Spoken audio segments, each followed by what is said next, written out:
إن الحمد لله نحمده ونستعينه ونؤمن به ونتوكل عليه ونعوذ بالله من شرور أنفسنا ومن سيئات أعمالنا من يهده الله فلا مضل له ومن يضلل فلا هادي له وأشهد أن لا إله إلا الله وأشهد أن محمدا عبده ورسوله يا أيها الذين آمنوا اتقوا الله حق تقاته ولا تموتن إلا وأنتم مسلمون يا أيها الذين آمنوا اتقوا الله وقولوا قولا سديدا يصلح لكم أعمالكم ويغفر لكم ذنوبكم ومن يطع الله ورسوله فقد فاز فوزا عظيما أما بعد فإن خير الحديث كتاب الله وخير الهدي هدي محمد صلى الله عليه وسلم وشر الأمور محدثاتها وكل محدثة بدعة وكل بدعة ضلالة وكل ضلالة في النار. أعوذ بالله من الشيطان الرجيم. فمن يعمل مثقال ذرة خيرا يره. പ്രിയപ്പെട്ട സഹോദരന്മാരെ, സഹോദരിമാരെ, അള്ളാഹുവിൻ്റെ വിധിവിലക്കുകൾ ജീവിതത്തിലുടനീളം പാലിക്കണമെന്ന് ആദ്യമായി എല്ലാവരെയും വസിയത്ത് ചെയ്യുകയാണ്. ഒരു പുതിയ വർഷത്തിലേക്ക് നമ്മൾ കടന്നിരിക്കുകയാണ്. 2026 ജനുവരി 2 നമ്മളുള്ളത്. നമ്മെ സംബന്ധിച്ചിടത്തോളം വർഷങ്ങൾ മാറുന്നതിന് അതിന് വലിയ പ്രത്യേകതകളൊന്നുമില്ല. എന്നാലും അറിഞ്ഞോ അറിയാതെയോ ചിലരുടെ മനസ്സിലേക്ക് മറ്റുള്ള സംസ്കാരത്തിൻ്റെ ഭാഗമായി ചില കാര്യങ്ങൾ കടന്നു വരലുണ്ട്. മറ്റുള്ളവർ പലരും ചെയ്യുന്നത് പുതിയ വർഷം, പുതുവത്സര ആഘോഷം എന്നൊക്കെ പേരിൽ പുതിയ വർഷം തുടങ്ങുന്നതിൻ്റെ ആദ്യ ദിവസത്തിൻ്റെ തലേ ദിവസം എന്തൊക്കെയോ ആഘോഷം എന്ന് പറഞ്ഞിട്ട് പലതും ചെയ്യുന്നത് നമുക്കറിയാവുന്ന കാര്യമാണ്. അത് മദ്യപിക്കുക, ലഹരിയിൽ മുങ്ങിക്കൊള്ളിക്കുക, വേണ്ടാത്ത കാര്യങ്ങളിലൊക്കെ ഏർപ്പെടുക, അതിനൊക്കെ ആഘോഷം എന്ന പേരിൽ. അപ്പം ഇങ്ങനെയൊക്കെ വരുമ്പോൾ ഒരു ആഘോഷവും കാര്യവും അതിലൊക്കെ എന്തെങ്കിലുമൊക്കെ നമ്മുടെ ആൾക്കാരും ഇത്തരം കാര്യങ്ങളിലൊക്കെ പെട്ടുപോകലുണ്ട്. ഞാൻ പറഞ്ഞത് അറിയാതെ ചില സംസ്കാരം കടന്നു വരും. അതായത് ഇസ്ലാമിന് മുസ്ലിങ്ങൾക്ക് എപ്പോഴൊരു വ്യക്തിത്വമുണ്ട്, അത് കളഞ്ഞു കുളിക്കാൻ പാടില്ല എന്നാണ്. അത് ഇപ്പം ആ വിഷയവുമായി ബന്ധപ്പെട്ടല്ലേ ഏതെടുത്താലും. അതിനെതിരെ നബി സല്ലല്ലാഹു അലൈഹി വസല്ലം പറഞ്ഞിട്ടുണ്ട്. മറ്റുള്ളവർ ഇത് കടമെടുക്കുന്നതിനെ ശക്തമായി എതിർത്തിട്ടുണ്ട്. അവിടുന്ന് പറഞ്ഞത്, മുമ്പുള്ള സമൂഹത്തെ ചാണിന് ചാണായും മുഴത്തിന് മുഴമായി നിങ്ങൾ പിന്തുടരും. അവരൊരു ഉടുമ്പിൻ്റെ മാടത്ത് കയറിയ അതിലെന്തുണ്ടോ വിചാരിച്ച് കയറി നോക്കും. അങ്ങനത്തെ ഒരു ദുരന്തം ഒക്കെ വരും ഈ ഉമ്മത്തിന്. അപ്പം ആ ഉമ്മത്ത് ഏതൊരു സമൂഹത്തെയാണ് ഇങ്ങനെ അനുകരിക്കുന്നതെന്ന് ചോദിച്ചപ്പോൾ അത് ജൂതന്മാരും ക്രിസ്ത്യാനികളാണെന്ന് ചോദിച്ചോ, പിന്നല്ലാതെ പിന്നെ ഏതാണ്? ഇന്ന് ലോകത്തിൽ മൊത്തത്തിലെടുത്താലും ജൂതന്മാരുടെ ക്രിസ്ത്യാനികളുടെ ഈ സമ്പ്രദായമാണ് ലോകവ്യാപകമായി ഇങ്ങനെ സഞ്ചരിച്ചുകൊണ്ടിരിക്കുന്നത്. അതെന്നെ തുടരും. വേറെ ഒരുപാട് സമൂഹ ലോകത്തുണ്ടല്ലോ, അവിടെയൊന്നും പ്രത്യേകം നബി എടുത്തു പറയാതെ ജൂതന്മാരും ക്രൈസ്തവരും.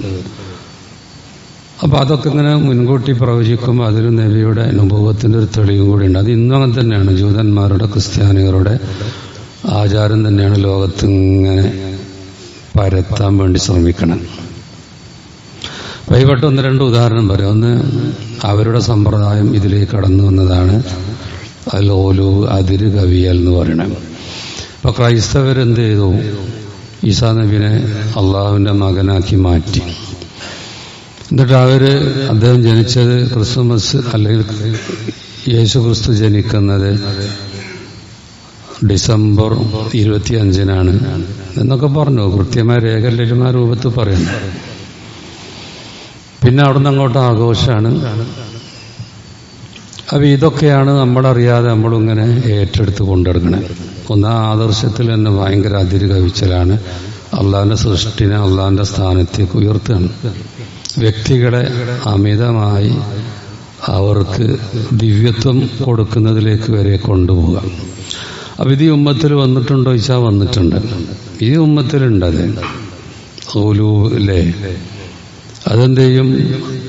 അമ്പിയാക്കൾ, ഔലിയാക്കൾ അവരൊക്കെ അമിതമായി ഇങ്ങനെ കൊണ്ടുപോയി പിന്നെ അവരോട് തന്നെ ദുആ നടത്തുന്ന, പ്രാർത്ഥിക്കുന്ന അവസ്ഥക്ക് ഈ ഉമ്മത്തിലേക്ക് വന്നിട്ടുണ്ട്. ഇതുപോലെ ഖബറ് കെട്ടിപ്പൊന്തിക്കലൊക്കെ ഇവരുടെ സംസ്കാരമായിരുന്നു. അത് പിന്നെ എന്ത് ചെയ്തു? അതിൽ നിന്ന് ഷിയാക്കളുണ്ട് ഏറ്റെടുത്ത് പിന്നെ അത് സൂഫികളിലൂടെ അതിങ്ങനെ നടക്കുകയാണ്. ഇപ്പോൾ നബി തിരുമേനി ശക്തമായി എതിർത്ത വിഷയമാണ് അത് കെട്ടിപ്പൊക്കാൻ പാടില്ല, ഒരു ചാണിന് മുകളിൽ പാടില്ല എന്നുള്ളത്. അവസാനത്തെ വസിയത്തിലൊക്കെ ഉള്ള കാര്യമാണ് ഇപ്പോൾ. പക്ഷേ എന്ത് ചെയ്യാണ്? മറ്റുള്ളവർ ചെയ്യുന്നത് ഇങ്ങനെ കൊണ്ടുവരണം. അതിൽപ്പെട്ട് തന്നെയാണ് അവർ ജനിച്ച ആഘോഷങ്ങൾ എന്ന് പറയുന്നത്. അയാളിപ്പോൾ പോയി നടന്നുകൊണ്ട് ഇപ്പോൾ കുറച്ച് മുമ്പൊക്കെ നടന്നിരുന്നത്. അതും പിന്നെ ജന്മദിനാഘോഷങ്ങൾ ഇങ്ങനെ നമ്മുടെ സമൂഹം ഇങ്ങനെ ഏറ്റെടുക്കാം. അപ്പോൾ പറഞ്ഞത് കുറേ ഉണ്ട്, അങ്ങനെ ഒരുപാടുണ്ട്. നമ്മളെപ്പോഴും നമ്മുടെ വ്യക്തിത്വം കളഞ്ഞു കുളിക്കരുത്. മഹാനായ ഇബ്നു മസ്ഊദ് റളിയല്ലാഹു അൻഹു പറഞ്ഞു, ലാ തകൂനു ഇമ്മാതൻ, നിങ്ങൾ കൂടക്കൂടികളാകാൻ പാടില്ല. ജനങ്ങൾ എന്താണ് ചെയ്യുന്നത് അതിനൊപ്പിച്ച് അങ്ങനെ അങ്ങോട്ട് നിന്നു കൊടുക്കാൻ പാടില്ല. ജനങ്ങളൊക്കെ മോശമായി ചെയ്ത് മോശവും നല്ലതൊക്കെ തീരുമാനിക്കാനുള്ള മാനദണ്ഡം നമ്മുടെ അടുത്തുണ്ടല്ലോ. അപ്പോൾ ആൾക്കാർ പലതിൻ്റെയും പിന്നാലെ പോകുമ്പം അങ്ങോട്ട് പോകരുത്. മാത്രമല്ല ഗൗരവമുള്ളൊരു ഹദീസ്, മൻ തശബ്ബഹ ബിഖൗമിൻ ഫഹുവ മിൻഹും, ഒരു കൗമിനോട് ഒരാൾ സാദൃശ്യപ്പെട്ടോ അവരിൽപ്പെട്ടവനായി എന്നാ പറയണേ. അവർ ചെയ്യണമൊക്കെ നമ്മൾ ചെയ്താൽ നമ്മൾ അവരെ കൂട്ടത്തിൽപ്പെട്ടവനായി. അപ്പോൾ നമുക്കൊരു വ്യക്തിത്വമുണ്ട്, അതെപ്പോഴും കാത്തു സൂക്ഷിക്കണം. ഇസ്ലാമിനെ സംബന്ധിച്ചിടത്തോളം അതിൻ്റെ വ്യക്തിത്വം. അപ്പം അങ്ങനെ ഒരു കൊല്ലങ്ങനെ മാറുമ്പോൾ നമ്മെ സംബന്ധിച്ചിടത്തോളം അതിന് പ്രത്യേകത മറ്റൊന്നുമില്ല. പക്ഷേ കലണ്ടർ മാറ്റുമ്പോൾ നമ്മുടെ മുമ്പിൽ വരേണ്ട എന്താ അറിയോ? നമ്മളിപ്പോൾ ജനുവരിൻ്റെ കലണ്ടർ ചുമരുമ്പോൾ തൂക്കിയെടുക്കുമ്പോൾ നമ്മുടെ പള്ളയിൽ അല്ലെങ്കിൽ ഒരു കാളലുണ്ടല്ലോ, ഒരു പേടി. അതെന്താ പേടി? ഒരു ആയുസ് കഴിഞ്ഞു പോയല്ലോ നമുക്ക്. എന്തായാലും ഒരു ആയുസ് കഴിഞ്ഞു പോയി. കഴിഞ്ഞ കൊല്ലം 2025 നമ്മുടെ കൂടെ ഉണ്ടായിരുന്ന പലരും ഇപ്പം മരിച്ചുപോയി. നമ്മുടെ നാലേക്ക് നമ്മളായിരുന്നുവെങ്കിൽ നമ്മൾ റെഡിയായിരുന്നോ? പലരും ഇത്തരം കാര്യങ്ങൾ വരുമ്പോൾ ഒരു വിചാരണയൊക്കെ നല്ലതാണ്. ഞാൻ റെഡിയായിരുന്നോ? പരലോകത്തിലേക്കുള്ള വിഭവങ്ങൾ റെഡിയാക്കി വെച്ചിട്ടായിരുന്നോ ഞാൻ മരിച്ചിരുന്നത്? ഇനിയിപ്പോൾ 2027 നമ്മളുണ്ടാകുമോ? അപ്പം ഇങ്ങനെ വരുമ്പോൾ നമ്മുടെ ഈ ചിന്ത ഉണ്ടെങ്കിൽ എന്താ പറയുക, നമ്മുടെ ജീവിതം ധന്യമാക്കാൻ നമുക്ക് കഴിയും. ഇങ്ങനത്തെ ഒരു ചിന്ത ഉണ്ടെങ്കിൽ അപ്പോൾ നമ്മുടെ ജീവിതത്തിൽ ഒരുപാട് സമ്പാദിക്കാൻ കഴിയുന്ന എങ്ങനെ എന്ത് വേണം? ഇഖ്ലാസ് വേണം. ഇഹ്തിസാബ് എന്ന നബി സല്ലല്ലാഹു അലൈഹി വസല്ലം പല സൽക്കർമ്മങ്ങൾ പറയുമ്പോഴും പറയണേ പ്രതിഫലം ആഗ്രഹിച്ചുകൊണ്ട് ചെയ്യണ കാര്യം. അങ്ങനെയാണ് നമ്മൾ ചെയ്യുന്ന ഓരോ കർമ്മങ്ങളും. വളരെ നിസ്സാരമായ ചില കാര്യം ഞാൻ ഓർമ്മയായി തരാം. വളരെ നിസ്സാരമായ കാര്യം. നമുക്കെന്ത് ചെയ്യാം? സമയം ശരിക്കും മുതലാക്കാൻ പറ്റും. ഇങ്ങനെ ഈ നിയ്യത്തോടു കൂടിയാണ് ചെയ്താൽ നമുക്ക് തോന്നും ചിലതൊക്കെ എങ്ങനെ അയച്ചിട്ടുണ്ട്. അതല്ലാതെ മറ്റുള്ളവർ നോക്കി ഇങ്ങനെ നടന്ന് അങ്ങനെ പോയി മരിച്ചു പോയ വലിയ പ്രശ്നമാണ്. അപ്പൊ ഇസ്ലാം അതിന്റെ കവാടങ്ങൾ തുറന്നിക്കാണ്, നന്മയുടെ കവാടങ്ങൾ നമ്മുടെ മുമ്പിൽ.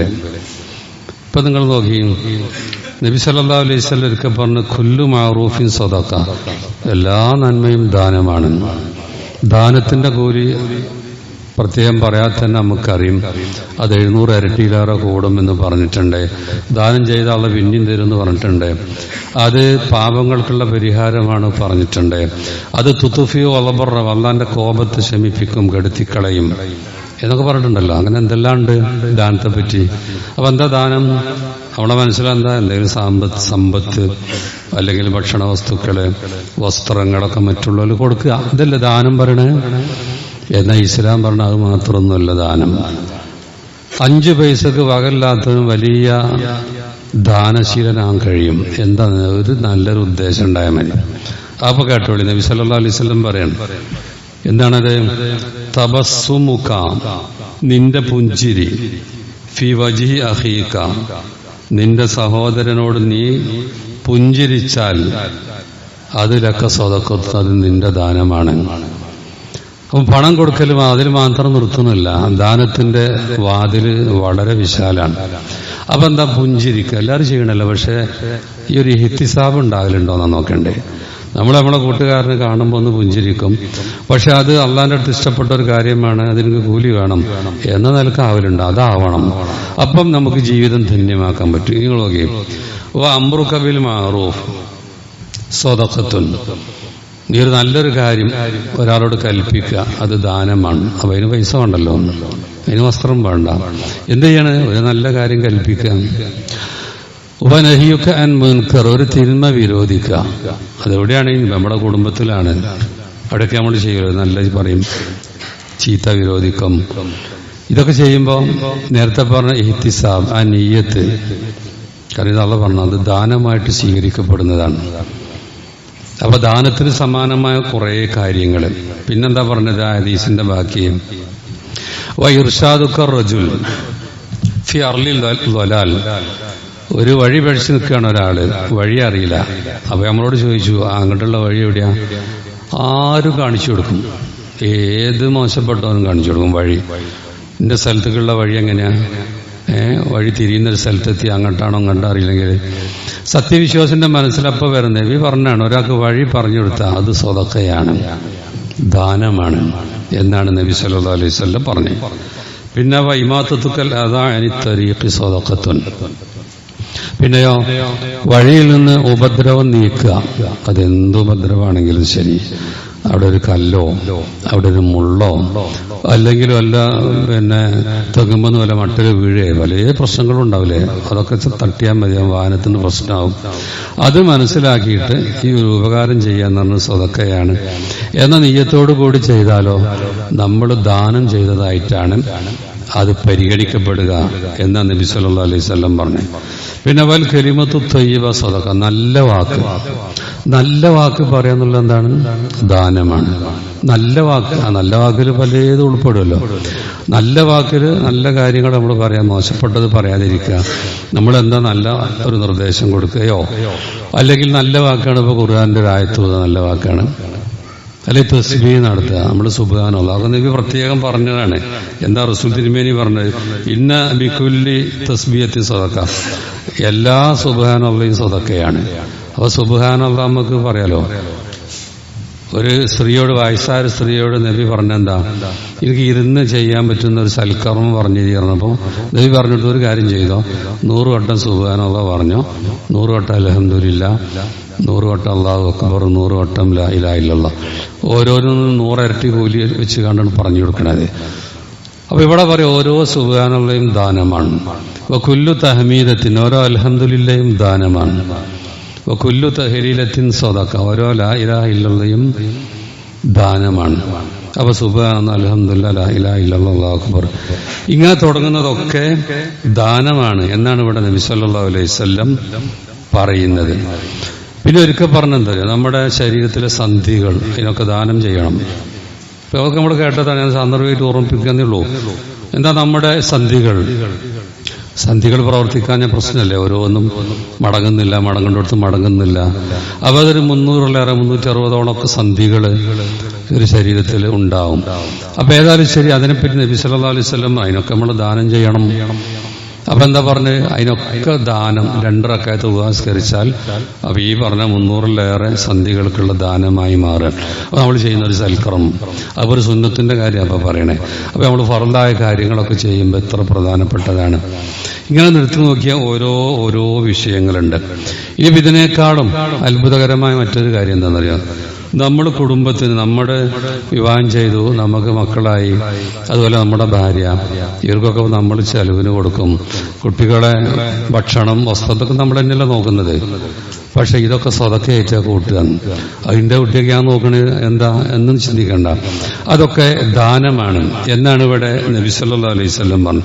ഇദാ അൻഫഖർ റജുലു അലാ അഹ്ലിഹി നഫഖതൻ വഹുവ യഹ്തസിബുഹ, അവിടെയൊക്കെ ഇഹ്തിസാബ് പ്രത്യേകം പറയുന്നുണ്ട്.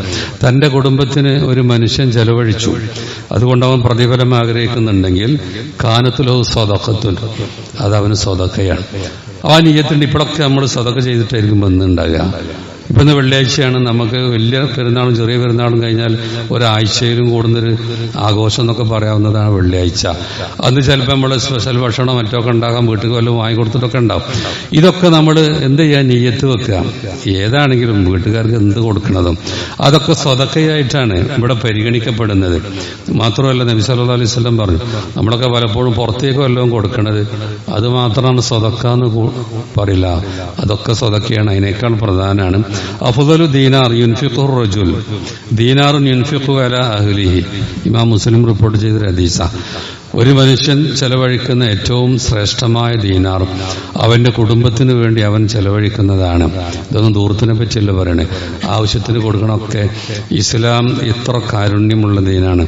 നമ്മളെ മനസ്സൊന്ന് ശ്രദ്ധിച്ചാൽ ഏത് കാര്യം ചെയ്യുമ്പോൾ റബ്ബിനെ പറ്റിയുള്ള ബോധമുണ്ടെങ്കിൽ അവൻ ഇതൊക്കെ കൂലി തരും എന്നൊക്കെ വിചാരിച്ചുകൊണ്ട് നമ്മൾ ചെയ്യുകയാണെങ്കിൽ അതിനൊക്കെ നമ്മുടെ ഭാഗത്തു നിന്നുള്ള ദാനമായിട്ടാണ്.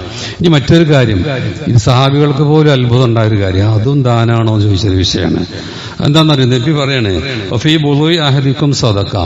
നമ്മുടെ ജനനേന്ദ്രിയങ്ങളെ പറ്റിയാണ് ഇപ്പൊ പറയണേ. അതിന് അതുപോലും എന്ന് പറഞ്ഞാൽ ഭാര്യ ഭർത്തൃ ബന്ധത്തിൽ ഏർപ്പെടുന്നത് സദഖയാണെന്ന് പറഞ്ഞപ്പോ സഹാബികൾ ചോദിക്കുകയാണ്, യാ റസൂലല്ലാഹ് അയതി അഹദുനാ ശഹവത്തു. ഒരാൾ അവന്റെ വികാരം ശമിപ്പിക്കാൻ വേണ്ടിയിട്ട് ഭാര്യനെ സമീപിക്കുന്നത് അതിലും കൂലിയുണ്ടോ? അതും സദഖ തന്നെയാണ്. ഇതെന്താണ്? അപ്പൊ നബി സല്ലല്ലാഹു അലൈഹി വസല്ലം പറഞ്ഞു, റഅയ്തും ലൗ വദഅതഹാ ഫീ ഹറാം. അത് നീ ഹറാമിൽ വെച്ചാൽ, അത് ഉപയോഗിച്ചാൽ അതിന് കുറ്റമുണ്ടോ? അതുണ്ട്. എങ്കിൽ അത് ഹലാലിൽ വെച്ചാൽ നിന്നിൽ നിന്നുള്ള ഒരു ദാനമായി അത് സ്വീകരിക്കപ്പെടും. ഇനി ഒന്നും ചെയ്യില്ലെങ്കിൽ വേറെ സ്വതക്ക പറയണം. ഒന്നും ചെയ്യണില്ല. മഹാനായ അബൂ ദർ റളിയല്ലാഹു അൻഹു ഒരിക്കൽ നബി സല്ലല്ലാഹു അലൈഹി വസല്ലമയോട് ചോദിക്കുകയാണ്, അയ്യുൽ അമാൽ അഫ്ളൽ, ഏറ്റവും ശ്രേഷ്ഠമായ അമൽ ഏതാണ്? അവർ റസൂൽ പറഞ്ഞു, അൽ ഈമാൻ ബില്ലാഹ്, അല്ലാഹുവിൽ വിശ്വസിക്കലാണ്. ശരിക്കുള്ള വിശ്വാസം, ചെറുക്കൊന്നുമില്ലാത്ത വിശ്വാസം വേണം, മുവഹിദായിരിക്കണം. വൽ ജിഹാദ് ഫീ സബീലില്ലാഹ്, അള്ളാഹിന്റെ മാർഗത്തിലുള്ള ജിഹാദ്. ഇതാണ് ഏറ്റവും ശ്രേഷ്ഠമായത്. പിന്നെ ഏതാന്ന് ചോദിച്ചു, അയ്യൊരു ഇഖാബി അഫ്ളൽ, അടിമയെ മോചിപ്പിക്കലൊക്കെ വലിയ കാര്യമാണല്ലോ, സമ്പത്ത് ആവശ്യമുള്ള. അപ്പൊ അതിൽ ഏറ്റവും നല്ലത് ഏതാന്ന് ചോദിച്ചപ്പോൾ ഏറ്റവും വില പിടിച്ചത്, ഏറ്റവും ഉഷാറുള്ള ഇതിനൊക്കെ മോചിപ്പിക്കലാണ് നല്ലത് തന്നു. അങ്ങനെ ചിലത് ചോദിച്ചു, ഫൈലം അഫർ, ഇതൊന്നും ഇപ്പം എനിക്ക് കഴിഞ്ഞിട്ടില്ലെങ്കിലോ, ഇതൊന്നും ചെയ്യാൻ വലിയ വലിയ കാര്യമാണ്, അടിമനെ മോചിപ്പിക്കുക, വലിയ വലിയ സാമ്പത്തിക ബാധ്യത ഒന്നും കഴിഞ്ഞിട്ടില്ലെങ്കിലോ. അപ്പൊ പേര് കഴിയണ ചെയ്താൽ മതി, തൊഴിലിന് സവാനിയാണ്. ഇനി എന്ത് ചെയ്യാം? വല്ല പണിയെടുക്കണോ, എന്തോന്ന് സഹായിച്ചു കൊടുക്കുക, അത് സ്വതക്കയാണ്. അത് തെസ്നൗലി അഖറക്ക, അല്ലെങ്കിൽ ഒന്നും ചെയ്യാൻ കഴിയാത്തവരുണ്ടോ, അവർക്ക് എന്തെങ്കിലും ചെയ്തു കൊടുക്കുക. അതും കഴിയില്ലെങ്കിലോ, അപ്പൊ വേറെ ഒന്നും കഴിയില്ലെങ്കിലോ നല്ല സ്വതക്കുണ്ട്. അതെന്താ? തെക്കുഫു ഷർറക്ക നിന്ന, അന്റെ ഷെറ് വേറെ ആൾക്കാർക്ക് ഇല്ലാതിരിക്കാൻ ശ്രമിക്കുക. അന്റെ ഭാഗം ഒരു ഉപകാരം ചെയ്യാൻ പറ്റൂലെങ്കിൽ അന്റെ ഉപദ്രവം വേറൊരുത്തനും വരാതെ നീ സൂക്ഷിക്കുക. എന്നാ ഫഇന്നഹാ സദഖത്തും മിൻക അലാ നഫ്സിക, എന്നാൽ അത് നിന്നോടുള്ള സദഖയാകുന്നു, അതും ദാനമാകും. അപ്പൊ ഇതാണ് കുല്ലു മഅറൂഫ് സദഖ, എല്ലാ നന്മയും ദാനം. എല്ലാ നന്മയ്ക്കും എന്തെല്ലാം പ്രത്യേകതകളുണ്ട്. ആ കൂട്ടത്തിൽ അതൊക്കെ ദാനമായി നമ്മളിൽ നിന്ന് സ്വീകരിക്കുക എന്ന് പറയുന്നത്, ഈ സദഖയുടെ വാതിൽ വളരെ വിശാലമാണ്. അപ്പോൾ ഏത് കൊല്ലം മാറി വന്നാലും, എന്ത് വർഷങ്ങളാണ് ശരി, നമ്മെ സംബന്ധിച്ചിടത്തോളം നമ്മുടെ ജീവിതം ധന്യമാക്കാൻ ഓരോ നിമിഷവും നമുക്ക് കഴിയും. അതിലുള്ള വാതിലുകൾ നിറഞ്ഞു കിടക്കുകയാണ്. പക്ഷെ എന്ത് വേണം? ഇഹ്തിസാബ് വേണം, നിയ്യത്ത് സ്വാലിഹത്തായിരിക്കണം, നല്ല നിയ്യത്തായിരിക്കണം. ഇതൊക്കെ കൂലിയുള്ള വിഷയമാണ്, അള്ളാഹ് പറഞ്ഞതാണെന്ന രൂപത്തിൽ ചെയ്യാം. എപ്പോൾ നമ്മുടെ മനസ്സ് റബ്ബുമായി ബന്ധവും ഉണ്ടാവും. അതിനൊക്കെ വലിയ പ്രാധാന്യമാണ്. അവർ ശ്രദ്ധ കൊടുത്താൽ നമുക്ക് വല്ലാതെ മുതലാക്കാൻ പറ്റും. അശ്രദ്ധ വളരെ പ്രശ്നമാണ്, അത് ശ്രദ്ധിക്കുക. അള്ളാഹു നമ്മെ കാത്തു രക്ഷിക്കുമാറാവട്ടെ.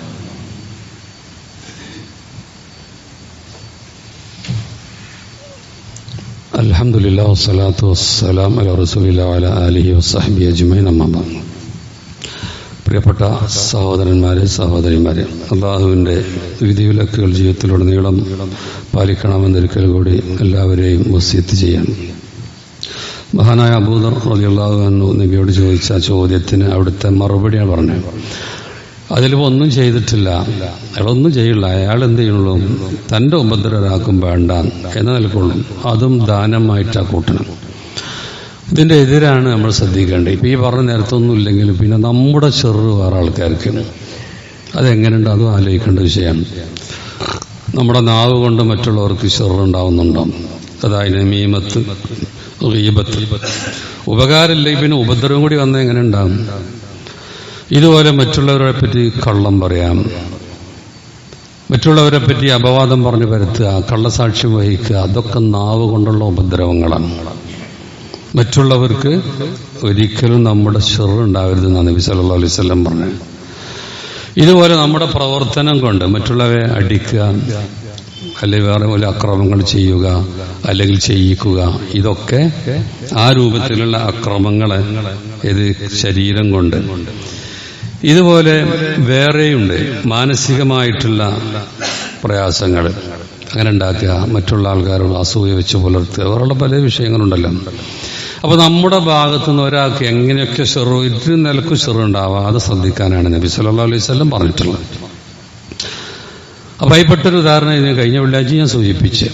നമ്മള് എന്ത് പറഞ്ഞത്, വെള്ളിയാഴ്ച ഖുതുബ നടക്കുമ്പോൾ വേറെ അവിടുന്ന് സംസാരിക്കുകയോ വേറെ എന്തെങ്കിലുമൊക്കെ ചെയ്യുകയാണെങ്കിൽ തൊട്ടടുത്തത് ശ്രദ്ധിക്കണമെങ്കിൽ ബുദ്ധിമുട്ടുണ്ടാകും. അതാ മറ്റുള്ളവർക്ക് നമ്മൾ കാരണം ബുദ്ധിമുട്ടുണ്ടാകാൻ പാടില്ല. നല്ല കാര്യം പോലും പറ്റൂല. അറിഞ്ഞില്ലേ, പണ്ഡിതന്മാർ പറഞ്ഞാണ്, നമ്മള് ഖുതുബ അങ്ങനെ നടന്നുകൊണ്ടിരിക്കുമ്പോൾ പള്ളിയിൽ കയറി വരികയാണെങ്കിൽ സലാം പറയാൻ പാടില്ല എന്നാണ്. സലാം പറയാൻ എന്തൊരു പ്രാധാന്യം ഉണ്ട് കാര്യമില്ല, അവിടെ പറ്റൂല. കാരണം അവിടെ എന്താണ് അവിടെ ശ്രദ്ധിച്ചിരിക്കുക. പള്ളിയിൽ കയറി അവർ ചെയ്യേണ്ട 2 റക്അത്ത് നിസ്കരിക്കാം, പിന്നെ ശ്രദ്ധിച്ചിരിക്കുകയാണ് വേണ്ടത്, വേറൊന്നും ചെയ്യാൻ പറ്റൂല. അതുപോലെ കൈ കൊടുക്കാൻ പറ്റൂല. മുസാഫാത്തൊക്കെ നല്ല കാര്യമാണ്, പുറത്ത് നല്ല കൂലിട്ടും. അല്ലെങ്കിൽ പള്ളിയിൽ നിന്നും പറ്റും, ഇമാമും മിമ്പറും കയറിനും ഉമ്മാണിയൊക്കെ പറ്റും, സലാം പറയലൊക്കെ പറ്റും. പക്ഷെ ഇമാം മിമ്പറിൽ കയറി കഴിഞ്ഞാൽ പിന്നെ വേറൊന്നും, ഒരാളോട് മിണ്ടരുത് എന്ന് പറഞ്ഞാലും ഓനെ ഖുതുബ പോയി, ഓന്റെ ജുമാ പോയി എന്നാണ് നബി സല്ലല്ലാഹു അലൈഹി വസല്ലം പറഞ്ഞിട്ടുള്ളത്. അപ്പൊ അവിടെ നന്മ കൽപ്പിക്കലും തിന്മ വിരോധിക്കും ഒന്നും പറ്റില്ല. അതൊക്കെ ബുദ്ധിമുട്ടാണ്. കാരണം വലിയൊരു ഇബാദത്താണ്, നല്ലൊരു ഇബാദത്താണ്. വെള്ളിയാഴ്ച നമുക്ക് തന്ന അതിന്റെ പ്രത്യേകതയും കാര്യങ്ങളും നമുക്കറിയാൻ സൂചിപ്പിക്കല്ല. ഏത് രൂപത്തിലും മറ്റുള്ളവർക്ക് ഉപദ്രവം ഉണ്ടാക്കുന്ന ഒരു കാര്യം ചെയ്യാൻ പറ്റൂല. ആ ഉപദ്രവം ഉണ്ടെങ്കിൽ നഷ്ടമൊക്കെ നമുക്കാണ്. അത് ജുമാ പോയാൽ നമുക്കല്ലേ നഷ്ടം. ഇതുപോലെ വേറെ തന്നെ മീമത്തും ഗീബത്തും പറഞ്ഞാൽ അതും നഷ്ടം നമുക്ക് തന്നെ. എന്ത് ഉപദ്രവം വേറൊരുത്തിന് വരുത്തി വെച്ചാലും അവർക്ക് ആ ഉപദ്രവം ഏൽക്കണേക്കാൾ നമുക്കാണ് ഏൽക്കുക. കാരണം നമ്മുടെ നന്മയൊക്കെ അവർക്ക് പരലോകത്ത് എടുത്തു കൊടുക്കേണ്ടി വരും. വലിയ പ്രശ്നമാണ്. നന്മ അഥവാ ഇല്ലെങ്കിൽ അവരെ തിന്മയൊക്കെ ഏൽക്കും വേണ്ടി വരും. അത് വളരെയേറെ പേടിക്കേണ്ട വിഷയങ്ങളാണിത്. അപ്പോൾ നന്നായി ജീവിക്കുക തന്നെ, നന്നാവുക തന്നെ നമ്മുടെ ദീൻ നമ്മളോട് പറയുന്നത്. അങ്ങനെ ദീൻ പറഞ്ഞ രൂപത്തിൽ ജീവിക്കാനുള്ള തൗഫീഖ് അല്ലാഹു നമുക്കെല്ലാം പ്രദാനം ചെയ്യുമാറാവട്ടെ. അവൻ നമ്മയൊക്കെ അവൻ അനുഗ്രഹിച്ചവരുടെ കൂട്ടത്തിൽ, അമ്പിയാക്കളുടെ സിദ്ദീഖുകളുടെ കൂട്ടത്തിൽ പ്രവേശിപ്പിക്കുമാറാവട്ടെ. നമ്മയെല്ലാം ജന്നാത്തുൽ ഫിർദൗസിൽ പ്രവേശിപ്പിക്കുമാറാവട്ടെ. റബ്ബന ആതിനാ ഫിദ്ദുനിയ ഹസനതൻ വഫിൽ ആഖിറതി ഹസനതൻ വഖിനാ അദാബന്നാർ. റബ്ബന ലാ തുസിഗ് ഖുലൂബന ബഅദ ഇദ് ഹദൈതനാ വഹബ് ലനാ മിൻ ലദുൻക റഹ്മ ഇന്നക അൻതൽ الوهاب. اللهم اغفر للمؤمنين والمؤمنات والمسلمين والمسلمات. اللهم اعز الاسلام والمسلمين واذل الشرك والمشركين. اللهم اجرنا من النار. واخر دعوانا ان الحمد لله رب العالمين وصلى الله على محمد.